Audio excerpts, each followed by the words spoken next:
नमस्कार, मैं हूं आपके साथ मैत्री और आप देख रहे हैं हमारा खास शो राग बिहारी। विमेन रिजर्वेशन और डिलिमिटेशन से जुड़ा 131वां कॉन्स्टिट्यूशन अमेंडमेंट बिल लोकसभा में 3 दिन पहले गिर गया था और अब उस मुद्दे पर सियासत और भी तेज हो गई है। एनडीए इसे विमेन एम्पावरमेंट का मौका गंवाना बता रही है, तो ऑपोजिशन कह रहा है कि ये बिल जो है वो इलेक्टोरल पॉलिटिक्स से जुड़ा हुआ था। 3 दिन बाद भी इसका असर जो है वो साफ दिख रहा है। सड़क से लेकर संसद तक आरोप प्रत्यारोप जारी है और अब ये मुद्दा पूरी तरह से पॉलिटिकल बैटल बन चुका है। इधर बिहार में जेडीयू की पॉलिटिक्स भी दिलचस्प मोड़ पर है। नीतीश कुमार ने मीटिंग तो बुलाई, लेकिन लीडर का नाम जो है वो तय नहीं हुआ, बल्कि खुद को ही ऑथराइज्ड कर लिया। स्ट्रैटेजी है या कंफ्यूजन, इस पर हम बात करेंगे। दूसरी तरफ बीजेपी भी एक्टिव मोड में है। बिहार बीजेपी में बड़ा बदलाव होने जा रहा है। करीब 50% नए चेहरों को मौका देने की बीजेपी तैयारी कर रही है। इन सभी मुद्दों पर बात करेंगे। हमारे साथ हैं राजनीतिक विश्लेषक डॉक्टर संजय। सर, बहुत बहुत स्वागत है आपका। सर, विमेन रिजर्वेशन और डिलिमिटेशन से जुड़ा जो 131वां कॉन्स्टिट्यूशनल अमेंडमेंट बिल है वो लोकसभा में गिर गया है और काफ़ी समय बाद ऐसा हुआ कि मोदी गवर्नमेंट का कोई बड़ा कॉन्स्टिट्यूशनल बिल हाउस में पास नहीं हो पाया।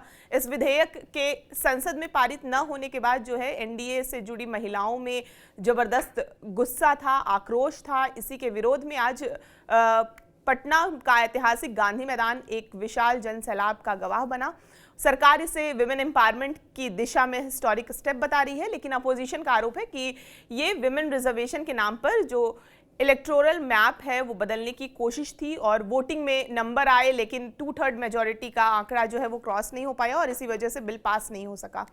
अब इसको लेकर जो है वो सियासत भी पूरी तरह से गर्मा गई है। एनडीए अपोजिशन पर विमेन विरोधी होने का आरोप लगा रही है, जबकि अपोजिशन इसे कॉन्स्टिट्यूशन और फेडरल स्ट्रक्चर की जीत बता रहा है। और ये सही बात है कि संसद और विधानसभा में अभी महिलाओं की संख्या जो है वो कम है और 33% आरक्षण से ज़्यादा महिलाएं फैसले लेने के जो प्रक्रिया में वो शामिल हो पाएंगी।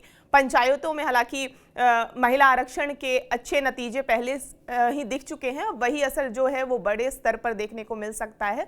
और महिलाओं की जो भागीदारी बढ़ने से जो है वो हम अमूमन देखते हैं, मतलब शिक्षा, स्वास्थ्य, सुरक्षा, पोषण ऐसे गंभीर मुद्दे हैं, उनको भी प्राथमिकता दी जाती है। तो सर, अभी जो इसको जो चुनाव से जोड़ के देखा जा रहा है, 5 राज्यों में जो चुनाव हो रहे हैं, इतना बड़ा बिल लाने से पहले जो सहमति बननी चाहिए थी, चुनाव के बीच अचानक लाने से शक तो पैदा होगा। कुछ लोग तो ये भी कह रहे हैं कि असली टारगेट जो है वो परिसीमन था, उससे उत्तर भारत की जो ताकत है और बढ़े। तो कुल मिलाकर इसके टाइमिंग और रणनीति दोनों पर सवाल उठ रहे हैं। बिल्कुल, देखिए 2023 में महिला रिजर्वेशन बिल पास हो चुका है। ये संशोधन विधेयक था और संशोधन था कि जब 23 में पास हुआ था तो उसके बाद सेंसस होगा, सेंसस के बाद डिलिमिटेशन होगा और फिर डिलिमिटेशन के बाद महिलाओं के लिए जो सीट निर्धारित की जाएगी उसके अनुसार उनको 1/3 का लाभ दिया जाएगा। सरकार इस बार, हालांकि नोटिफिकेशन सरकार नहीं की थी, बिल पास हो गया था, प्रेसिडेंट का सिग्नेचर भी हो गया था, इस वजह से वो एक्ट भी बन गया था।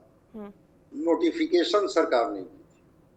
तो जब कोई भी सरकार का एक्ट नोटिफाइड नहीं होता है तब तक उसको एक्टिव नहीं माना जाता है। 16 अप्रैल को सरकार उस बिल को एक्टिव करती है या उस एक्ट को एक्टिव करती है और फिर संसद में ले आती है, जबकि एनडीए को पता है कि हमारा 2/3 बहुमत नहीं है। विपक्ष और पक्ष, इसमें कोई हारने जीतने वाली बात नहीं है। बात यह है कि कोई एक नियम से ही चीजें संचालित होती हैं। डिलिमिटेशन कमीशन जब बनेगा तो कम से कम 2-3 साल तो लग ही जाएंगे उनको। उसमें एक सुप्रीम कोर्ट के रिटायर्ड जस्टिस होते हैं, मुख्य चुनाव आयुक्त होते हैं, राज्य के चुनाव आयुक्त होते हैं और 5 और सजेस्टिव मेंबर्स होते हैं जो सजेशन देते हैं। सरकार ये बिल लाती है, संशोधन बिल लाती है, कहती है कि नहीं, डिलिमिटेशन के पहले हम इसको लागू कर देंगे और 2011 के सेंसस के आधार पर हम एक आंकड़ा बना लेते हैं और वो आंकड़े में इतनी इतनी सीटें महिलाओं के लिए रिजर्व कर रही। विपक्ष कहती है कि जब 2026 में सेंसस हो रहा है, 27 में सेंसस की रिपोर्ट आने दीजिए, फिर 28 में डिलिमिटेशन कीजिएगा, फिर इसको 1/3 महिलाओं के नाम से रिजर्व कीजिएगा। सरकार का कहना था कि नहीं, इसमें तो बहुत देर हो जाएगी, जब इतनी देर करेंगे तो काफी देर हो जाएगी, फिर 29 में नहीं लागू हो पाएगा, 34 में लागू होगा। विपक्ष का कहना था कि ठीक है 34 में ही लागू हो, लेकिन फिर बिना डिलिमिटेशन के या बिना सेंसस के आपके पास आंकड़े तो सही नहीं है, और कॉन्स्टिट्यूशन में प्रोविजन यही है, पहले सेंसस, सेंसस के बाद डिलिमिटेशन, और फिर डिलिमिटेशन के बाद आपको जितनी भी सीटों को बढ़ानी है घटानी है उसके आधार पर जिनको रिजर्वेशन देनी है वो रिजर्वेशन आप दीजिए।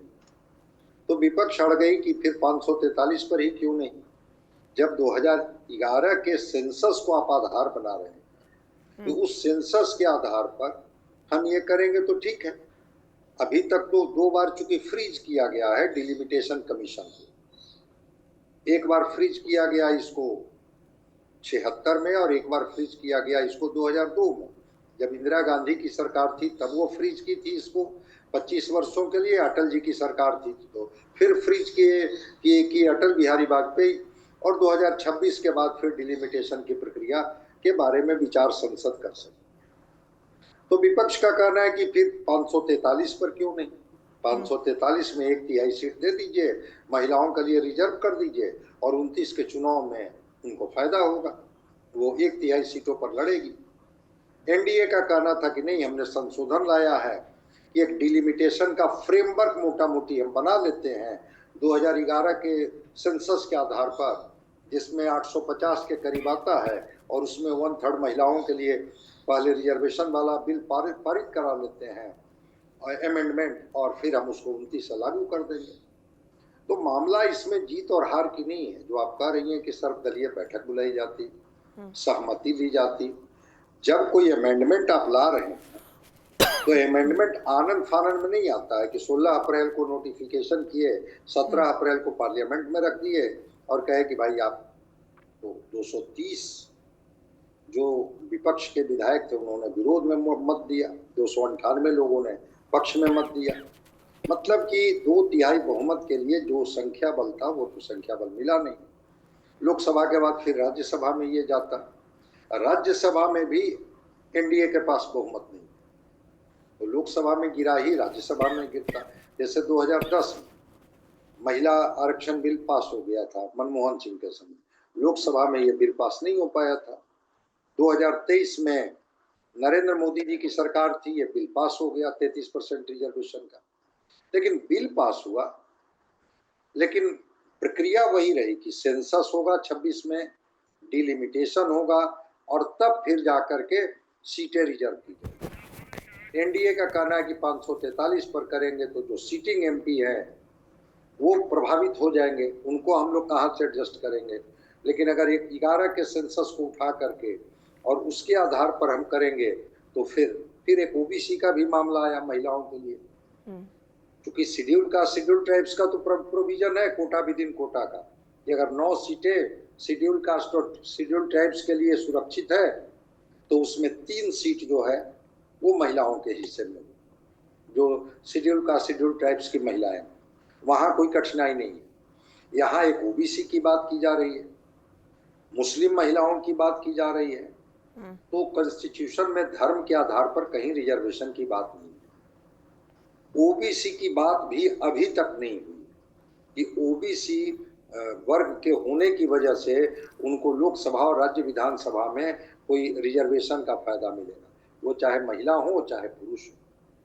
तो इस बात को लेकर के प्रियंका गांधी ने सवाल उठाई कि जो 26 का सेंसस आ रहा है उसमें तो कास्ट सेंसस भी इंक्लूड है, जरा जातियों का आंकड़ा आ जाने दीजिए, और जब जातियों का आंकड़ा आ जाएगा तो उसमें हम ओबीसी को क्यों आप छोड़ेंगे, ओबीसी की महिलाएं क्यों वंचित रह जाएंगी, सब तो जो अपर कास्ट की या जनरल क्लास की महिलाएं हैं वो आ जाएंगी 33% में, ओबीसी तो प्रभावित हो जाएंगे।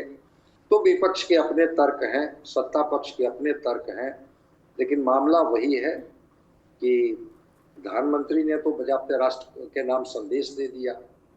इन्होंने कहा कि इस बार और हम पूरी तैयारी से लाएंगे, लेकिन कॉन्स्टिट्यूशनल पार्ट यही है कि जब भी आप कोई चीज़ों को एग्जीक्यूट और इम्प्लीमेंट करेंगे तो पहले आपको सेंसस कराना है। 21 में संयोग से सेंसस कोरोना की वजह से नहीं हुआ। सेंसस के बाद डिलिमिटेशन कमीशन बनेगा। वो कमीशन चिन्हित करेगा परिसीमन, मतलब वो सीमाओं का ये करेगा कि कितनी लोकसभा सीटें बढ़ेंगी। अब आप उसको ये नहीं कर सकते हैं कि कहीं पर 10 वोट है तो उस एक आदमी 10 वोट के बराबर है और कहीं 1 वोट एक आदमी के बराबर है। अब साउथ की जो सीटें हैं वो घटने की बात है कि वहां पर जो सीटें हैं वो घट जाएगी, नॉर्थ इंडिया की सीटें बढ़ जाएंगी, जिसके तरफ आप इशारा कर रही हैं। स्वाभाविक है कि उन्होंने पॉपुलेशन कंट्रोल किया है।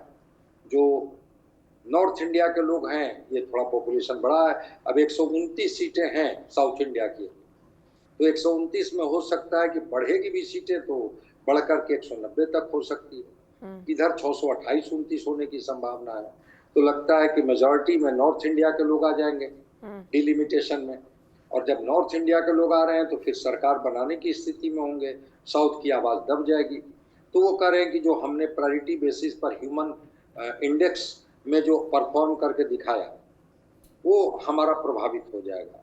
तो नॉर्थ साउथ का मामला है, ओबीसी का मामला है, इतने तरह के पेच आ गए हैं कि ये बिल पास नहीं हो सका और ये हो गया। ठीक है, महिलाओं को तो हिस्सा मिलने ही चाहिए।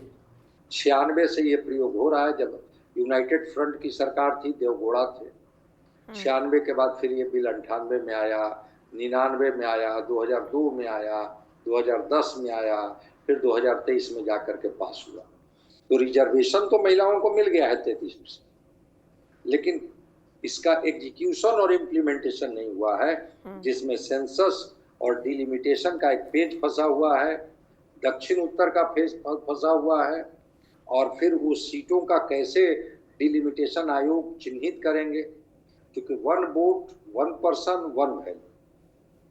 स्वाभाविक है कि जिनकी भी जनसंख्या बढ़ गई है तो उसके अनुसार अगर कहीं पर 40 लाख पर एक लोकसभा होता है, कहीं पर 10 लाख पर एक लोकसभा होता है, इसका मतलब कि इक्वल डिस्ट्रीब्यूशन तो नहीं हुआ।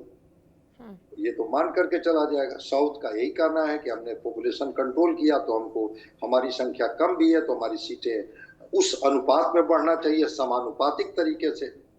नॉर्थ के लोगों का कहना है कि अगर हमारा पॉपुलेशन अधिक है, पॉपुलेशन डेंसिटी अधिक है, तो उसके अनुसार होना चाहिए। तो ठीक है, महिला तो हैं, महिला तो अपनी जगह खड़ी हैं, लेकिन न इसमें पक्ष जीता न विपक्ष हारा, न विपक्ष जीता पक्ष हारा, ये मामला नहीं है। मामला ये है कि एकाएक जो संशोधन लेकर के सरकार आती है, बिल्कुल शायद विपक्ष को कॉन्फिडेंस में नहीं ले पाती, और नहीं लेने की वजह से कई सारे सवाल खड़े हो जाते हैं और ये विधेयक पारित नहीं हो पाता है, ये विधेयक गिर जाता है। 54-55 लोगों जो हैं वोटों से ये विधेयक गिर जाता है, जो उस दिन पार्लियामेंट में मौजूद थे। देखते हैं आगे। प्रधानमंत्री ने तो कहा है कि फिर हम पूरी तैयारी के साथ इसको लाएंगे और हम इसको पास कराएंगे। इंतजार करते हैं फिर कब वो तैयारी के साथ लाते हैं और कैसे पास कराने में सक्षम होते हैं। सर, नीतीश कुमार मुख्यमंत्री पद छोड़ने के बाद आज जेडीयू विधानमंडल दल की जो है वो पहली मीटिंग बुलाए थे। करीब आधे घंटे तक ये मीटिंग चली और नए लीडर का नाम फिर भी फाइनलाइज नहीं हुआ, लेकिन सर्वसम्मति से नीतीश कुमार को ही लीडर चुनने के लिए ऑथराइज कर दिया गया। और जेडीयू प्रवक्ता जो है नीरज कुमार, उन्होंने कहा कि अंदर कोई डिस्प्यूट नहीं है, सभी विधायकों ने नीतीश के लीडरशिप पर फुल ट्रस्ट दिखाया है और मीटिंग में उनके काम और कंट्रीब्यूशन की भी सराहना हुई। और नीतीश कुमार जल्द ही बिहार यात्रा पर भी निकलने वाले हैं, जहां वो पार्टी और गवर्नमेंट के काम का रिव्यू करेंगे। वहीं निशांत कुमार के सपोर्ट में जो हो रही पोस्टरबाजी से पॉलिटिकल बज़ ज़रूर बढ़ गया है। अब बड़ा सवाल ये है कि क्या लीडर सिलेक्शन को टालना क्या एक वेल प्लान्ड स्ट्रैटेजी है, या फिर अंदर खाने अभी भी कोई कंफ्यूजन चल रहा है? नीतीश कुमार जी के नाम पर कहाँ जेडीयू में डिबेट है, वो तो माने एक्सेप्टेड लीडर हैं जेडीयू के अंदर में। बिल्कुल। लोग मानते ही हैं कि ये पार्टी ही उनके द्वारा संचालित होती है और सर्वे सर्वा वही है, अभी राष्ट्रीय अध्यक्ष भी वही है। लेकिन हाँ, सरकार में जो नीतीश कुमार की भूमिका है वो बदल गई है। वो मुख्यमंत्री का दायित्व बीजेपी को दे दिए हैं। इसके बाद पहली बैठक जेडीयू की हो रही है और निशांत को कैसे संगठन में और सरकार में बड़ी भूमिका दी जाए, इस पर जरूर पार्टी में मंथन हुआ। 38 जिला में जाने की बात है, संवाद करने की बात है। उन्हें सिक्योरिटी जिस ग्रेड का दिया गया, सामान्यतः चूंकि ना अभी वो एमएलए हैं ना एमएलसी हैं, फिर भी जिस ग्रेड की सिक्योरिटी दी गई तो लगता तो है कि कोई बड़ी जिम्मेवारी उनको दी जाएगी। सरकार में भी हो सकता है कि अभी उनकी ग्रूमिंग हो, संगठन में पहले पकड़ बना लें, फिर सरकार में कैसे एंट्री उनकी होगी, एंट्री होगी तो उनकी भूमिका क्या होगी, क्या कुछ दिनों के बाद वो सीधे मुख्यमंत्री के दावेदार बन जाएंगे या पहले वो डिप्टी सीएम बनेंगे फिर सीएम बनेंगे। तो पार्टी की अंदरूनी बैठक की बहुत सारी बातें बाहर नहीं आती। बाहर तो यही आती है कि हाँ, किसी भी तरह का पार्टी के अंदर में कोई फैक्शन नहीं है, कोई गुट नहीं है, सब लोग सहमत हैं। जो सत्ता परिवर्तन हुआ है इससे की वजह से कहीं किसी में कोई असंतोष नहीं है। जब मीडिया को ब्रीफ करना होगा तो लोग यही ब्रीफ करेंगे। लेकिन असंतोष तो पहले दिखा था पार्टी में। बहुत सारे विधायक थे जो इस बात से नाराज थे कि आखिर नीतीश कुमार जी ने सत्ता क्यों दे दी बीजेपी को, नीतीश कुमार ही रहते तो क्या बुरा था। इस बात को लेकर के विधायकों में असंतोष था, कार्यकर्ताओं में असंतोष था। अब रह गई बात कि अब तो उन्होंने दे दिया, तो सरकार में क्या भूमिका होगी जेडीयू की, इसको लेकर के भी बैठक में चर्चा हुई होगी, क्योंकि दोनों डिप्टी सीएम मौजूद थे वहां। हालांकि अभी बहुत स्पष्ट उन्होंने नहीं किया कि सरकार की में जेडीयू की क्या भूमिका होगी, कितने मंत्री होंगे, कौन विभाग होगा, स्पीकर पद किसके पास रहेगा, होम मिनिस्टर कौन बनेंगे, इस पर बात तो बाहर नहीं आई है, लेकिन जरूर चर्चा हुई होगी। और संगठन को और अब कैसे धार दिया जाए, कैसे मजबूत किया जाए, ताकि बिहार में फिर से एक बार जेडीयू के प्रति लोगों के मन में एक ऐसा भाव बने कि ठीक है, नीतीश कुमार ने सत्ता छोड़ी है, बिहार अभी उनके हिस्से से बाहर नहीं, बिहार पर अभी भी वही उसी तरह से नजर रखे हुए हैं। और चूंकि एक बड़ा अलायंस पार्टनर है, 85 विधायक है इनके साथ, तो 85 विधायकों वाली पार्टी से इतर बीजेपी के मुख्यमंत्री कोई निर्णय लेंगे ऐसा तो लगता नहीं। सम्राट चौधरी जी को तो नीतीश कुमार ने ही कहते हैं कि हमने ही बनाया है, बार बार कंधे पर हाथ रख रहे हैं। और दूसरी चीज की सम्राट चौधरी जी के यहाँ गए भी थे नीतीश कुमार, हाँ खूब बढ़ाना है बिहार को आगे, मेहनत करनी है, बेहतर बिहार बनानी है, तो संगठन को कैसे और धार दी जाए, संगठन को और मजबूत कैसे किया जाए, गुटबाजी को कम कैसे किया जाए, और सरकार में कैसे भूमिका जेडीयू अदा करे, ताकि लोगों को जेडीयू की ताकत के बारे में ये समझ में आए कि जेडीयू मुख्यमंत्री का दायित्व छोड़ा है, बाकी हर जगह जेडीयू उतनी ही मजबूती के साथ सरकार में काम कर रही है।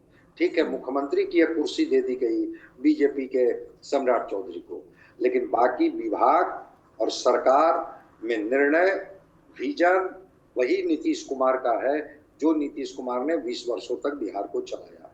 ये सारी बातों पर बैठक में चर्चा हुई होगी। फिल्टर्ड बातें बाहर आती हैं जिनको अधिकृत किया जाता है कि ठीक है, प्रेस के लोग हैं, बता दीजिए कि हाँ सब कुछ ठीक है। सांगठनिक बैठक थी हमारी, और सांगठनिक बैठक करने का तो पार्टियों को अधिकार है। मुख्यमंत्री जी भी थे, दोनों डिप्टी सीएम भी थे, जो पूर्व मुख्यमंत्री नीतीश कुमार जी भी थे, दोनों डिप्टी सीएम भी थे, और सारे विधायक विधान पार्षद थे। मुझे लगता है कि निशांत को बड़ी जिम्मेवारी देने को लेकर के चर्चा हुई होगी। सरकार में भागीदारी जेडीयू की कैसे हो, इस पर चर्चा होगी। सर, बिहार बीजेपी में भी सरकार संभालने के साथ ऑर्गेनाइजेशनल बदलाव की तैयारी जो है वो तेज हो गई है, और रिपोर्ट्स के मुताबिक स्टेट प्रेसिडेंट संजय सरावगी जल्द अपनी नई टीम अनाउंस कर सकते हैं, और स्ट्रैटेजी साफ है। लगभग 50% नए चेहरों को मौका देकर जो ऑर्गेनाइजेशन में फ्रेश एनर्जी लाना, कई मौजूदा पदाधिकारी जैसे महामंत्री, उपाध्यक्ष और मंत्री को रिप्लेस किया जा सकता है, जबकि कुछ को प्रमोशन भी मिल सकता है, ऐसी खबर है। और party leadership regional balance, social equation और यूथ पार्टिसिपेशन पर खास फोकस कर रही है। महिलाओं और पिछड़े वर्गों की भागीदारी बढ़ाने की भी तैयारी है। तो क्या पुराने नेताओं को हटाना सही स्ट्रैटेजी है या लॉन्ग टर्म में बिहार बीजेपी के लिए ये रणनीति गलत साबित होगी? देखिए, जब पार्टी प्रदेश अध्यक्ष बनाती है तो यह लिबर्टी उनको देती है। ये चाहें तो आप अपनी टीम भी बना सकते हैं, आपको परफॉर्म करना है। हो सकता है कि संजय सरावगी ग्राउंड वर्क करने के लिए युवा और एक्टिव चेहरों को आगे ला सकते हैं। जो चेहरे जो हैं वो पार्टी को और तेज धार दे। चूंकि सरकार में मुखिया बन जाने से केवल आपके प्रति लोगों का रुझान नहीं हो जाएगा, जमीन पर वो कार्यक्रम देखने होगी कि कार्यक्रम कितना कर। जैसे आरएसएस बैकग्राउंड के नेता जो, अब देखते हैं संजय सरावगी की टीम में उनको कैसे कितना ये होता है।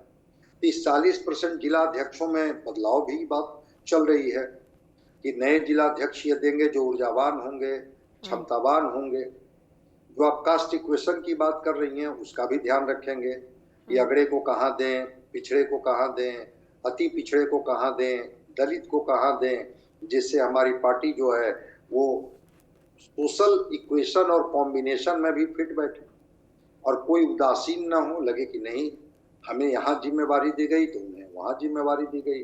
तो इसका भी है, क्योंकि विंग्स होते हैं भाजपा में कई, तो अलग अलग जो मोर्चे हैं उस पर भी फोकस संजय सरावगी कर सकते हैं।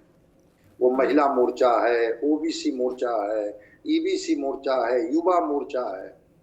तो हो सकता है कि इस मोर्चे में भी, अब महिला मोर्चा में तो अभी नारी शक्ति बंधन है, तो नारी शक्ति बंधन में देखते हैं कि कितना ये पॉजिटिव रहते हैं, किस तरह से ये काम करते हैं और कैसे महिलाओं को धार देते हैं।